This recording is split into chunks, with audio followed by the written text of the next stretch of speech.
If you ever find yourself overthinking every single little comment that's ever been made by somebody and you're walking away and then you're going over the interaction that you had with someone, I want you to really listen up. You're not too sensitive, you're not crazy, you're probably empathic, while your brain is actually wired to take things personally. Once you understand it, you can reclaim your peace, your power, and your presence. And this is really important because when we've been in situations where there has been trauma, maybe you've been in a toxic relationship, maybe you've been in an environment where you have been told that you're not good enough in some way, we are more prone to feeling more sensitive to what other people said. But we're actually wired up to look at the negative rather than the positive. So let's really look at why I want to be really real with you today. I haven't done this for the algorithm. I've made it for me. I grew up in a culture where being assertive or stepping into your power was never allowed. And I'm really exploring what this is. What is healing your relationship with power about? It was considered rude to have your own thinking, your own mind, and maybe even offensive to not stay in your place as a woman. Certain things that you were meant to do as a girl, as a woman, and they were boundaries that were set for me.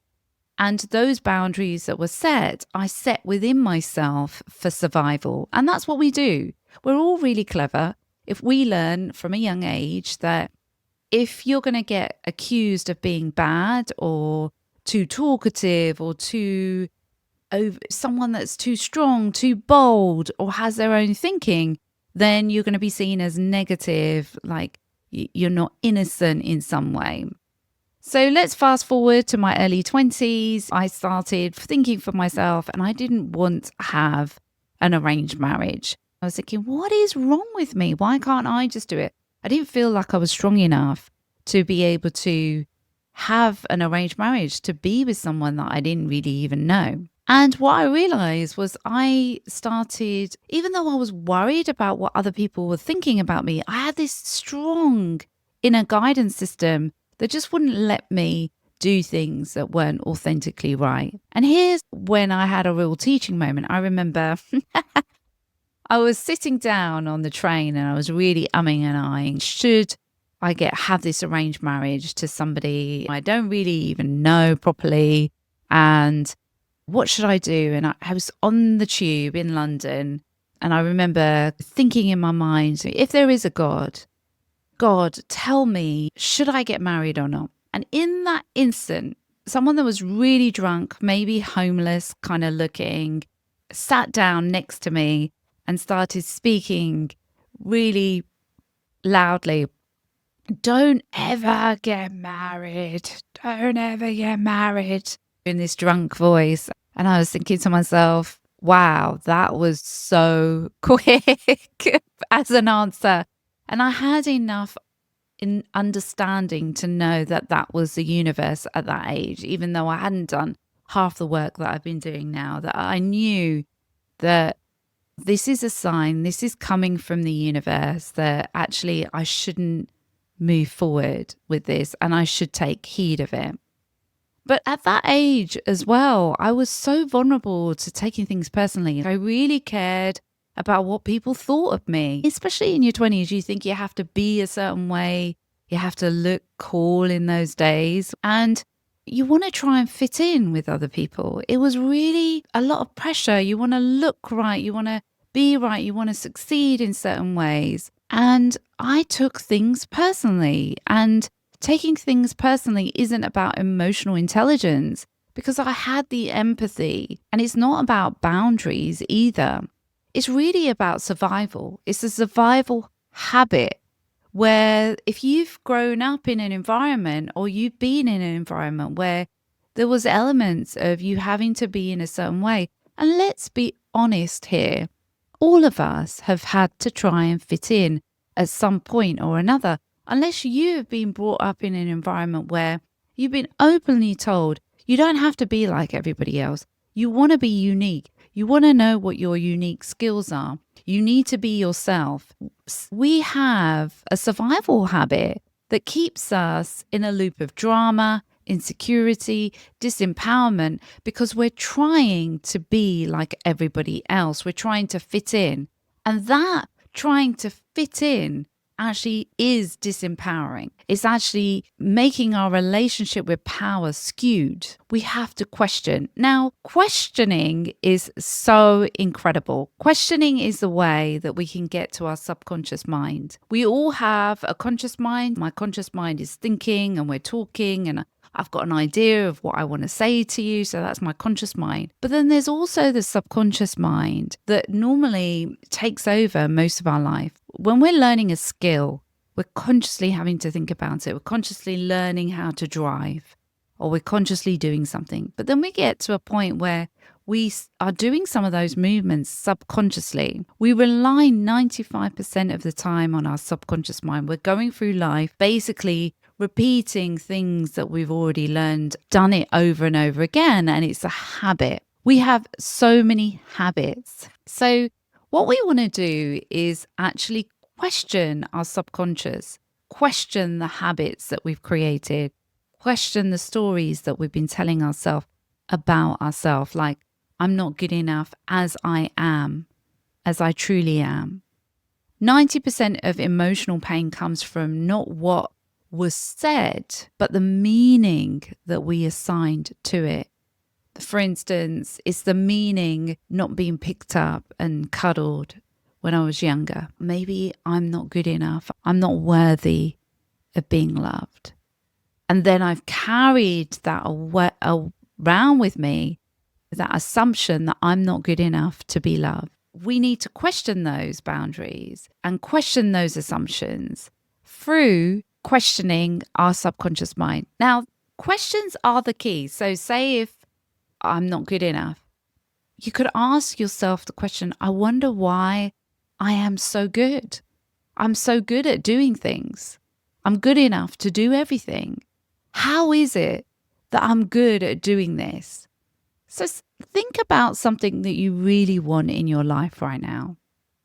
It could be that you want more money. It could be that you want to create that business. Instead of thinking or allowing your subconscious to drive you into sabotaging yourself or thinking that that person has said something negative and really focusing on what they've said, ask a question. How is it that I'm so good at creating ideas, £1,000,000 ideas? How is it that I am a money magnet? Why is it I am a money magnet? Because you might have some resistance to it.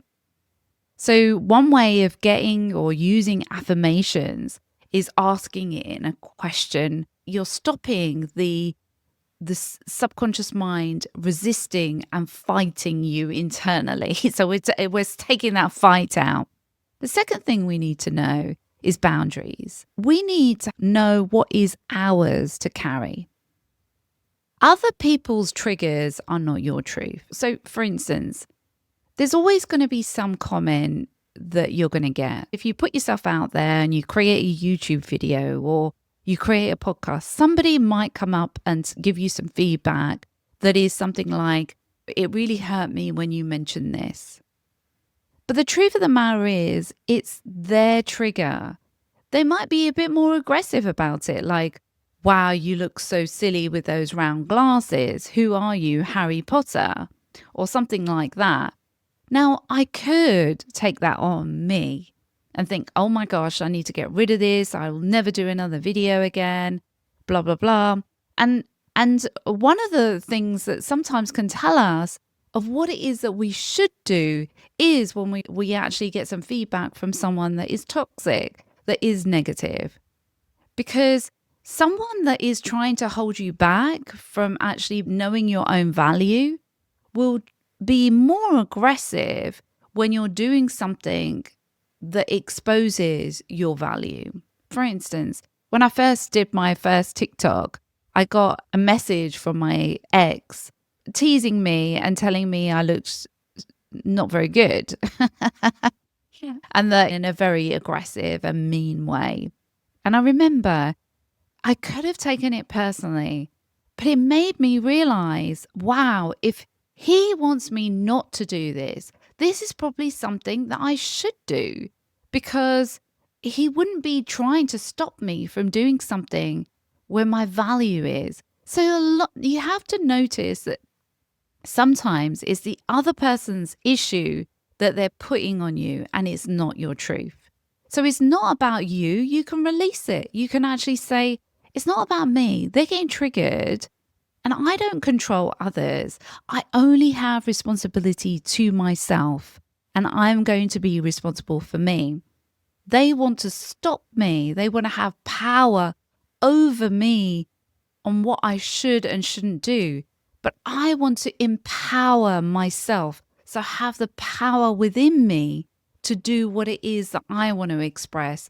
If it is about you, then receive it and have humility and think, how can I improve? How can I make myself better? But if it's not about you, then you can let it go.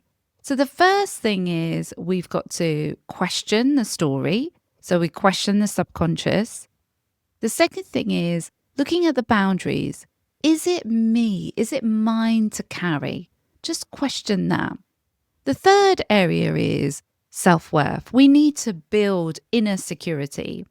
Taking things personally is a symptom of low self-worth. So instead of defending yourself and going over it in your own mind, maybe ruminating, maybe arguing, defending yourself, just start looking at, okay, what kind of person am I committed to being moving forward? My worth is not up for debate. Because you exist, you are worthy. It's that simple. If you are alive, you are worthy of expressing who you are. Because if you're not alive, because the universe is incredible, God, the creator, the universe, whatever it is that you believe in is absolutely incredible. So if you are alive, you are worthy. Full stop. Period. That is it. There's no questioning that. And so then you have to say, okay, what my value, my worth is something that I want to explore. What is it that I'm meant to put out into the world? And I am going to put that out into the world.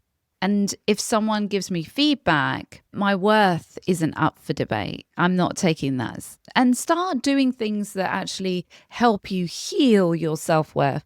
Do the trauma healing, do the work that will help you heal.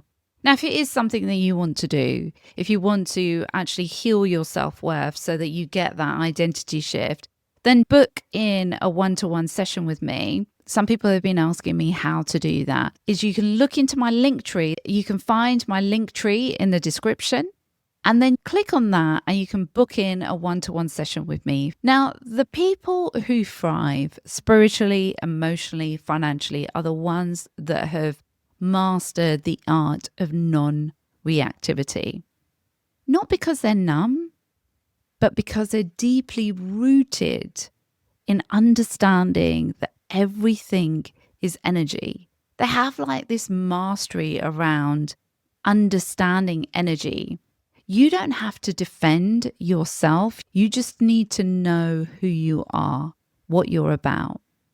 And one of the things that we need to do is explore, who am I and what is my value and what am I here to express? When we're really busy doing, trying to prove ourselves, we're coming from a space of I'm not worthy.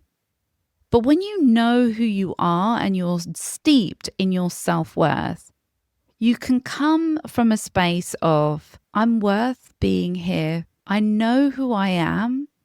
And I know it's okay for me to be here in my presence. A lot of the time when we're taking things personally, we're not actually in our presence. We're not really grounded into our body. And that's because our brain has actually switched off our ability to feel being present in the now. So what I would say to you is take the time to look at when you last took something personally. What was the story that you told yourself? So you'll go into your head and you start telling yourself stories. So you're not grounded in your truth. And what's the truth that you're claiming now? One of the ways that you can stay grounded is to really look at your nervous system. How do I stay rooted? How do I stay in my nervous system? Learn how to stay calm within your own body, like to breathe, to feel whole, to take some time to actually feel, how do I feel right now? And not make it wrong. This is the most important thing that you can take away from this. If you feel something, just know, don't make it wrong. Know that I'm okay as I am. That's the first thing that I want you to say to yourself. Even though I feel this way, I'm okay as I am. It's okay for me to feel this way. It's okay for me to have taken this personally. Don't make it wrong. Know that wherever you are is the right place. It's going to take you to the right path of getting to where you need to get to.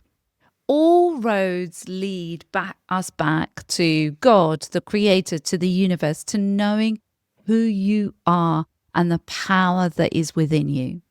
Wherever you are, it's taking you to that. It might be that you need to experience something that is painful for you to realize that you are powerful, you are the creator, and it's going to take you back to where you need to be.